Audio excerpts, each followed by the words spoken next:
Hey you all, Mama Shafia here with Black Midwife Cooking, Shafia Consulting, all about helping to improve birth outcomes and increasing the number of people who understand the contributions of the 20th century African American midwife. I love studying the history of what they did and how they ate and how they served the black community around birth because we're talking about Black Lives Matter today, August 28th, 2020.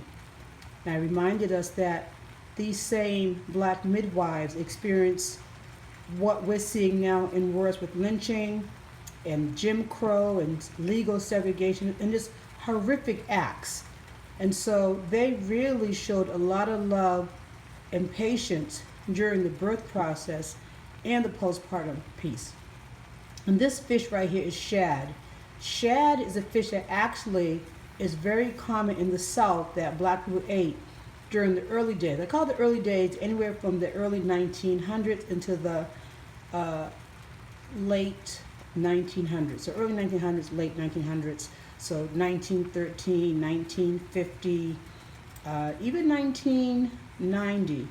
But it comes in the spring, and black people caught them and ate them during the spring. And they also are in Africa as well on the west coast. So shad has bones in it, but it's really good for the body. And so anything with bones has all the calcium and minerals, which is why people talk about bone marrow.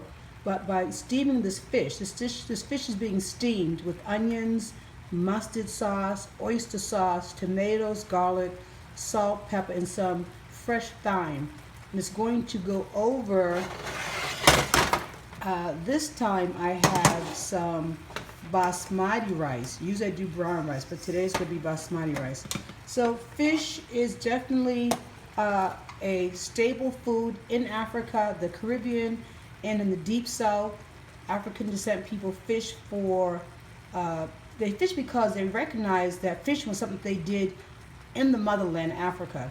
And don't please remember you all that we have the DNA for those who have African descent blood. We have the DNA of our mother continent, and we have the traditions, and we don't know why we do certain things. We do certain things out of the South because when they brought Africans into the South, obviously they're doing things. And obviously people who already have been there for generations, born into slavery, saw what the newcomer Africans did and recognized they've been doing the same thing.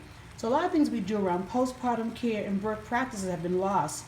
But with Black Midwife Cooking and Shafima Consulting Birthing Change, my whole goal is to help us to remember that there is a rich legacy of black birth traditions and postpartum traditions that were effective for people in these hard times of oppression.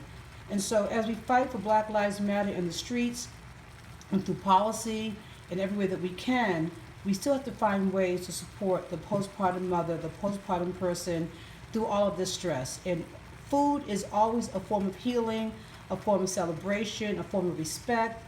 Being cooked healthy food and being served that food after you had a baby does amazing things for that person. This is history, you all. This is tradition. And so I encourage you all to find ways to bring good, healthy, I'll say soul food to the new mother, the new person. And remember, we say soul food, I don't mean pork, because soul food with pork is enslavement food. That's different. Having to eat the intestines of pork and what was left over was amazing that we as African people did that in this continent, African American, and made us live to be here today.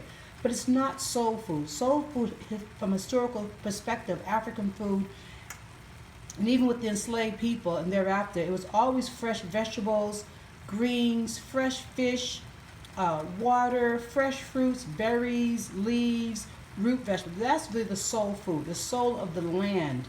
And to have the soul food, it means it's the food that grows from the earth. It's not the leftovers of a pig.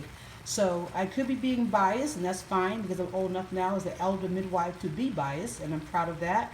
If it comes to teaching what I believe to be the truth of my 40 years of intense study, travel, to bring this information to you.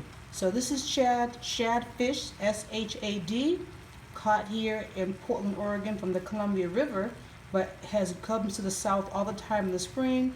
is a very popular fish among African descent people and also a popular fish in Africa. So find some with some tomatoes, or you can put okra on it and stretch it and make it into a nice stew. I'm going to cover it because we're steaming it. And so we don't have to always fry our fish either. We can steam it, boil it, bake it. So I'm using mustard water, oyster sauce, some other ingredients going to steam, and then I'm going to let the water go really low. When the water's almost really, you can really see the water, it's very low. And so it'll be like a nice, dry, soft fish. Okay, you all, I appreciate you coming on with me and learning about Black birth traditions, and understand that food is our core within the Black community.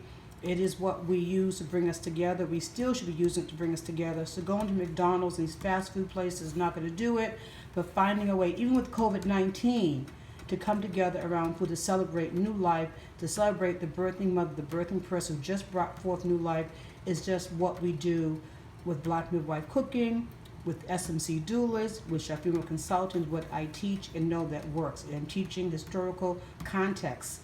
Thank you all. Peace and blessings. You can learn more at www.cheffeemonroe.com.